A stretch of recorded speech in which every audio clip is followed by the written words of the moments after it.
Back in the day, video games and stories weren't really tied together. Some games back then had you run left or right to save the princess, other games had you traverse a somewhat open world collecting power-ups to go and save the world.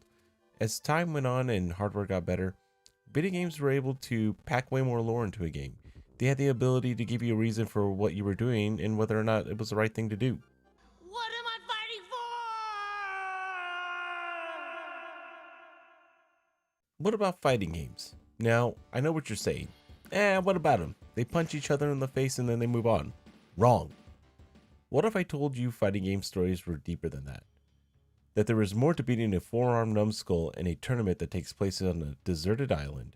That this tournament was the reason why the world wasn't taken over by some power-hungry tyrant and his ratty little shapeshifter friend. How about that dude who wanders the world pummeling guys? Do you think he does it just for fun? Or is it because he's trying to find the reason why he must travel the world and fist kiss everyone into a bottle of goop? Or what was the reason behind Gramps throwing my dad down a volcano? What an asshole! In this video, we'll be talking about fighting game stories and how they evolved in the past 30 years. Let's get started.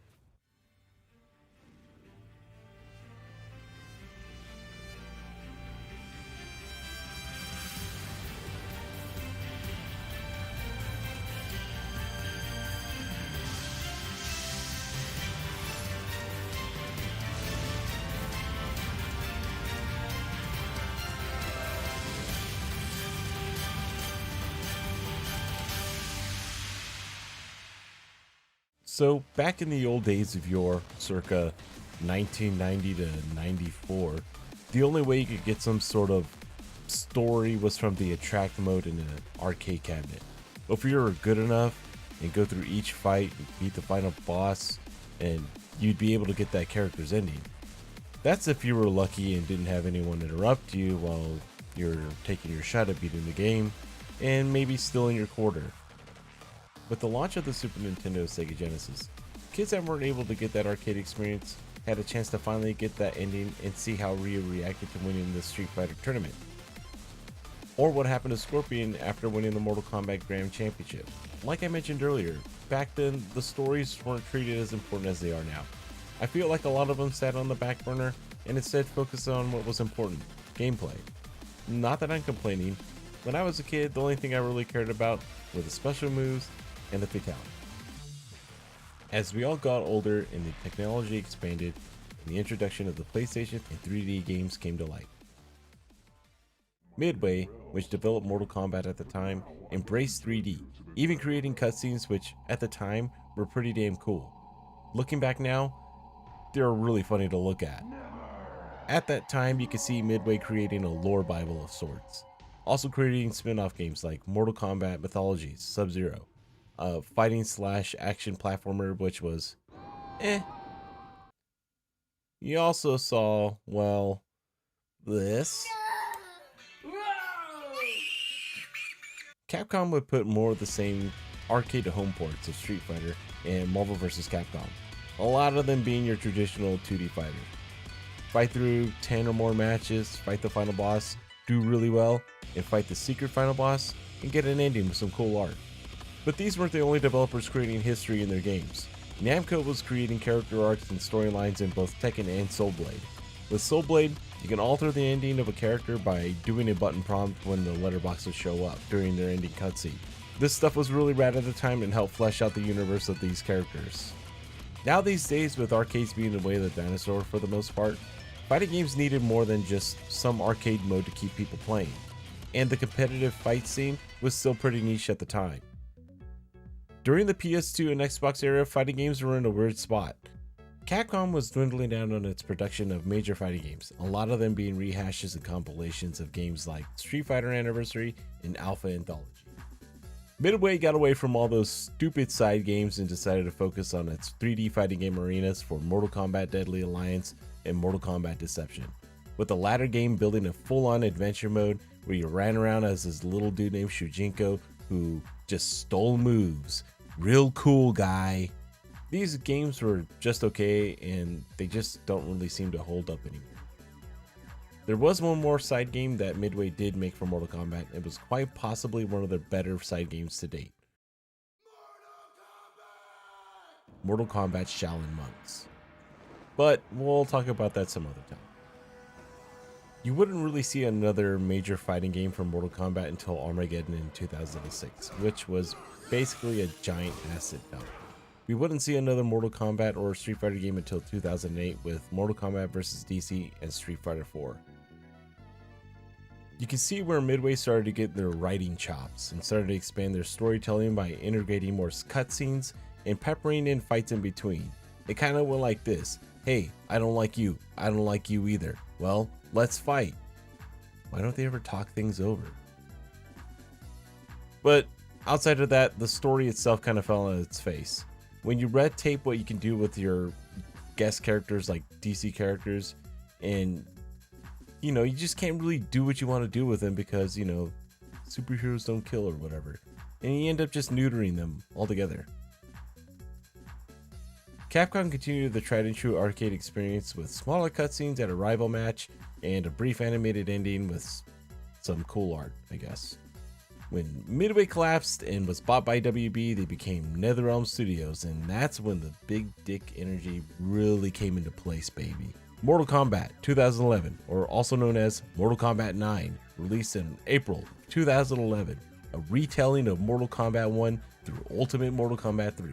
The story continued from the end of Armageddon and rebooted the entire series, reintroducing characters and changing the outcome of some things that took place in the previous storyline. If you can't tell by this point, I'm a little biased. This game was kind of a fluke. The story mode took inspiration from Mortal Kombat vs. DC and turned the medal up to 11. And boom, you had a pretty rad version of Mortal Kombat.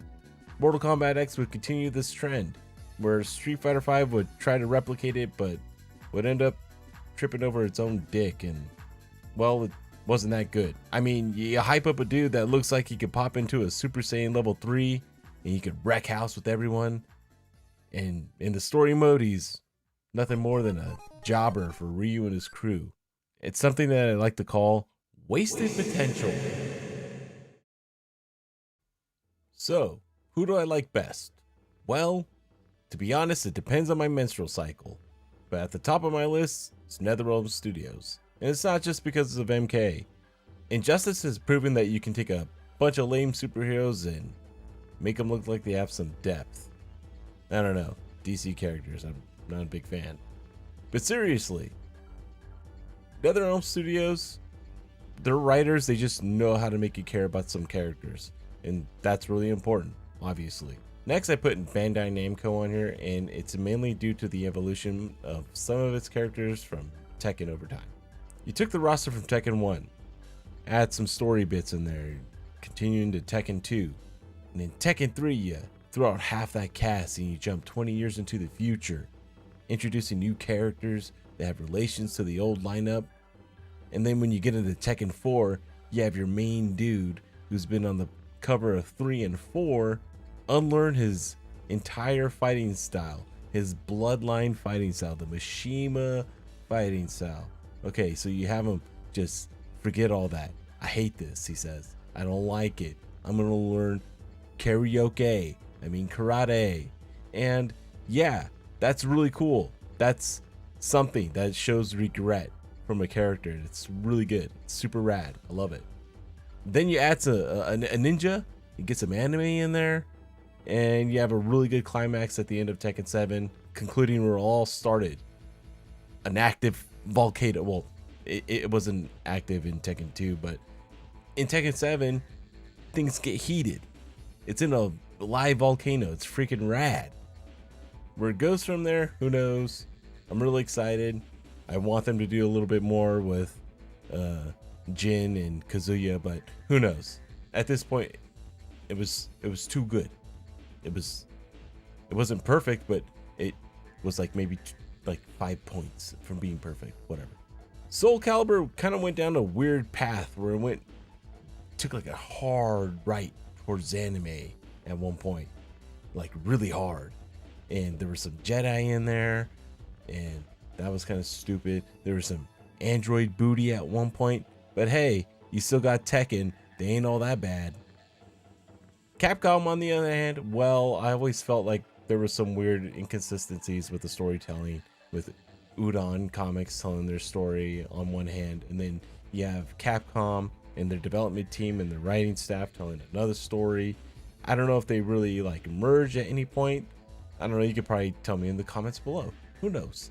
But yeah, it was something about Street Fighter V where you have all these characters and they all just seem to know each other. And it made the universe seem really small. Like, I understand there's history going back to like Street Fighter Alpha and stuff, but at the same time, like, it's like the whole Star Wars effect where you have this really tiny universe and you only have so many rules that you can do within this universe. I don't know. It was kind of weird. And then like in the main story, like everyone just kind of buddies up and there's no real conflict amongst anyone. And you have the story between Nash and Guile. Nash comes back and he's like, oh, I gotta go kill Bison. Well, like, you were dead since Street Fighter Alpha 3. Like, what makes you think, like, your story has ended in Street Fighter Alpha 3. Like, you were shot down. You're done. Like, I understand everyone's kind of like, Ryu and Ken, who cares about them? I care about them. All right, God damn it. I want to see what Ryu and Ken are doing before they get into Street Fighter Alpha or Street Fighter 3, Third Strike. Like, I want to know what leads them from Street Fighter 2 / Street Fighter 4, and really I wanted to see more of like the whole thing with Bison. Just get rid of it. Bring in Gil. And like, yeah, you already had Urien in there. You had Gil at the end of 5, but at the same time, like, just, you know what? Just face palm. Face palm Bison. Just push him out of the way. Street Fighter 5 just did not do it for me. I don't know. It's kind of a rant at this point, but I was really hoping that the story mode of Street Fighter 5 would like really like clear up some stuff here, but it doesn't. And so it's kind of poopy and it makes me a little sad. But hey, Alex was in it. That's cool. I like Alex. Could have used more Alex. I don't know, man. It's ranty at this point. Hey, if you made it to the end of this video, awesome. Good on you. You're a true big boss. If you like this video, go ahead, give it a little thumbie up. If you didn't like it, go ahead and give it a thumbs down. I don't know, man. Like, thumbs down is an opinion, I guess. Anyway, yeah. Let me know what's your favorite fighting story or fighting game story, or you like fighting games? I love fighting games, man. I'm a sucker for this shit. Anyway, I'll see you in the next video, guys. Bye bye.